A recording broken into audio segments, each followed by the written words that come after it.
Rolling? Yeah.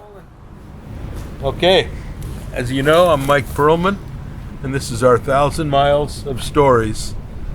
And we're here with Lucas and Lucas Sr. and Lucas Jr. Valdez. And we're going to tell some stories about Baja. They enter their Volkswagen vans here. It's way cool. He enters one or two every year in the Mexican 1000. And I got to tell you, the smiles on their face, and they have fun. And we're going to turn this over to them, and we're going to tell some stories about Baja here. So go ahead, Lucas. Lucas Sr., you go first, and you tell us something that you want to tell us about your van. The first time I went to Baja was 1976. I was in the back seat of my girlfriend's parents' FJ60, right? The wagon Toyotas. You mean you never got out of the back seat? Not pretty much. I was like 15, and they brought me along because I could wrench. And sure enough, something happened with that Toyota on that trip, and we ended up having to fix it. But that was my first experience. I was maybe 15, and then fast forward, God, it was only 10 years after that this guy was born, and he was only 2 when he went to Baja. Camped out in Laguna Hansen. That was technically my first time. Yeah. And then when he got old enough, when he got his first car, Nissan Pathfinder, we started going to Baja pretty much every winter, either Thanksgiving or Christmas. Yeah, it was like Christmas, New Year's thing, for my birthday, and then we just made it a thing, and then people started joining along, and like, what was our biggest trip? It was like 7 vans. Yeah. So like the first time we went down when he was an adult in his Pathfinder, I was in an 87 two-wheel drive van again. And he was with his sister in the 87 Pathfinder. And you brought that so you could tow my Nissan back. Yeah, we were messing around with each other, who's going to break down first kind of thing. And we got down to Guerrero Negro, and we found out that Vanagons don't like Mexican fuel. Yeah, turns out, they don't work well on Mexican fuel. And we're heading out of Guerrero Negro towards San Ignacio, and we're probably, 5 miles outside of Guerrero Negro, and the engine blows a piston. And it took us 8 quarts of oil to get from Guerrero Negro to San Ignacio. And that's where we left it. We piled everything in Lucas's Pathfinder, 2 dogs, 4 Kath, people. my wife, your sister, all of us in this Pathfinder. There was hardly any room to move in that thing. And we drove all the way down to La Ventana to visit my brother-in-law, Kathy's brother. And then fast forward, this was like 2005 maybe? Sounds about right. Yeah, he was about 17 at the time. 18. 2003. Yeah. Middle high school. So then fast forward, like 2 years later, we have a caravan, 7 Vanagons, no Toyota, no Nissans this time, and there was 17 people on that trip, and we had a 3-week trip planned. These 17 people, all counting on us to make it happen. And we get to Guerrero Negro again, and I swear, within a quarter mile of where we blew up that engine 2 years earlier, the Vanagon that he was driving blew an engine in the same exact spot. Baja has some kind of mystique like that happens, because I raced in the 68 race, 1968. And where I broke down, my dad broke down on his first record attempt within 50 feet, climbing the same exact hill. Yeah. And I tore out the bottom of my Volkswagen dune buggy. I think it was a Myers Manx, and he broke a shackle, and his deal ended there, and my deal ended there. And there was 2 completely different vehicles. Two different, 3 years apart. Yeah. So Baja's got that little little lessons. Yeah. Well, we learned it on this strip of road. Yeah.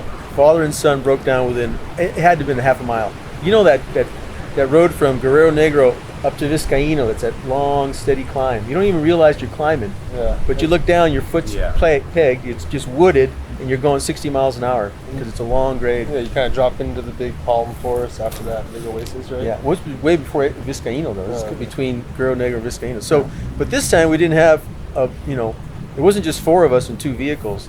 There was like 17 people and 7 of these vans, and this is day 2 of a 20-day trip.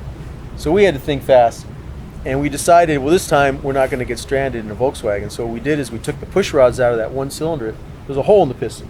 On the street or on right there on the side of the road. Freeway, We took the piston. We took this, unplugged the spark plug, unplugged the injector, took the push rods out. Yeah. And we drove that Vanagon the whole rest of the way, 2,200 miles on 3 cylinders. Yeah. All through the desert. We did all kinds of wheeling, went to San Ignacio. East Coast, West Coast, Yeah. and all the way back home to Los Osos on 3 cylinders. Didn't you do the math with mom? And Yeah. So when it broke, I was in my van, and Lucas was driving this van that broke down.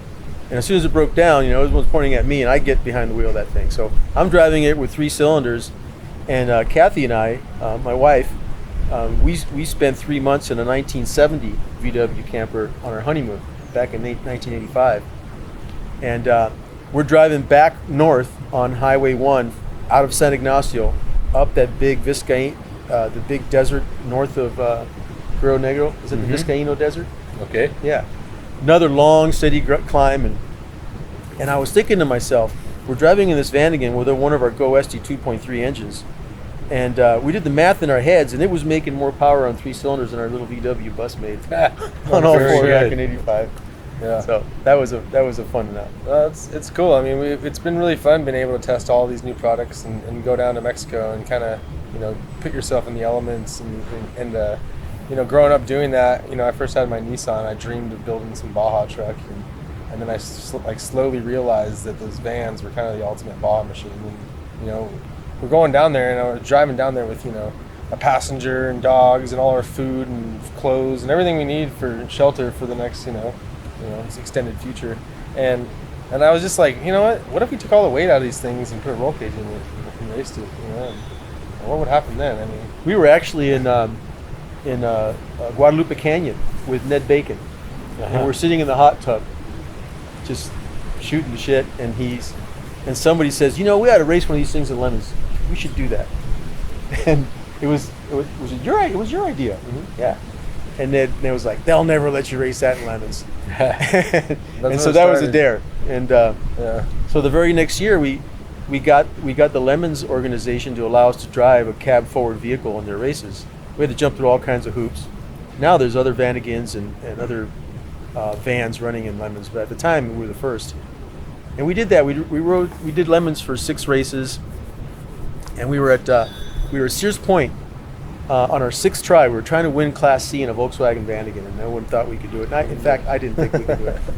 And these I guys, was kind of hoping we wouldn't do it. these guys were all, they never listened to me. But this one day, for some reason, they were paying attention, and I said, you know what? If we win Class C in Lemons, we're going to turn this thing into a 4-wheel drive run in NORRA. And they all turned to me and said, "You're on!" So, oh, great! They're listening to me the one time I'm bullshitting, right? And sure enough, we win that race. We won Class C. They had already told all the organizers of the race, Lemons, hey, these guys are going to go next year in Baja and run the NORRA 1000.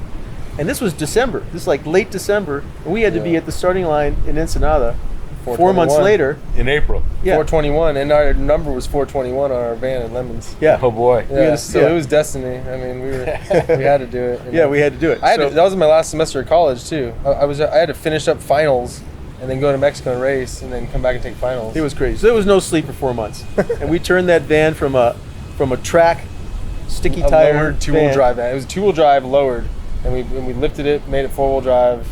Yeah. Yeah, and that was our first time at NORRA. That was 2017. Right, It's 2017. nice to see a father and son bonding here on Yeah. a Baja race that I'm involved in. Yeah. It makes me feel good. It really Yeah. does. Yeah. Well, I tell you, there's a couple of times that how stressful it can be getting ready for any kind of event like that. oh yeah. But there are times where I'm like, Lucas, if you're not coming, I ain't gonna do this. Because one of us has to, be driving, and one of us has to be paying attention to everything else. Yeah. And you know what everything else is. That was a big test last year when Yeah. you weren't there, and I Yeah. had to. So how's the vehicle coming for this year? We were all ready to go. We've Yeah. postponed the event from April to October, and now it's back to April again of next year. Yeah. And you're ready to go again? Oh, we raced already without you guys because I wasn't there. You weren't We there, just so did we the did it track. on our own. Yeah, in Okay. April. Yeah. What about the entry fee? I got to pay another one for Okay. next year. No, we're good. No, we were going to be ready for last April, and then October. I thought, wow, we got plenty of time now. We do a few more experimental things on this van, and then it was canceled altogether. But no, we're going to be ready and be there next. That next van April. was ready right when it finished last year. It didn't break any Really? parts. Last year, I don't know if you know this, but 1 week before we were supposed to be in Ensenada, I crashed on my mountain bike separated my shoulder and punctured my lung, broke boy. 4 ribs. Remember I Really ran messed the whole myself thing? up. Yeah. Yeah, so this guy had to go down, run the whole thing by himself. That's He why I did all the whole driving thing last year. And I had Mike doing chase because usually him and I switch off driving, and so it was the best injury he ever had. Yeah. So next year, what we're going to do is we're going to leave. It's going to be a 2-man crew, no chase, and we're going to leave GoWesty in the van with everything we need, down to Ensenada, do the whole thing, and then drive it home. Yeah. That's Very the challenge good. for next year. Very good. But Mike, I just want to say that this race has definitely given us the opportunity to kind of like live our dream in a van without having to go down there and worry about our safe. Like, I mean, of course we're driving as safe as we can, but instead of packing everything in these vans and having to bring all this shelter, this organization has allowed us just to kind of do something that we've never been able to do. And it's just been the most really fun thing I've ever done. We just can't thank you enough. Yeah. It really is the happiest race ever. You're welcome. We put a lot of work into this, and we keep going and going and going, and we'll go. Don't stop. Don't stop. And now it looks like we're going to get a little tequila here on our Westphalia You have mine for me, Mike. door, and I know. let's have a toast to Father and Son in Baja. Yeah. There Cheers. you go. Dude.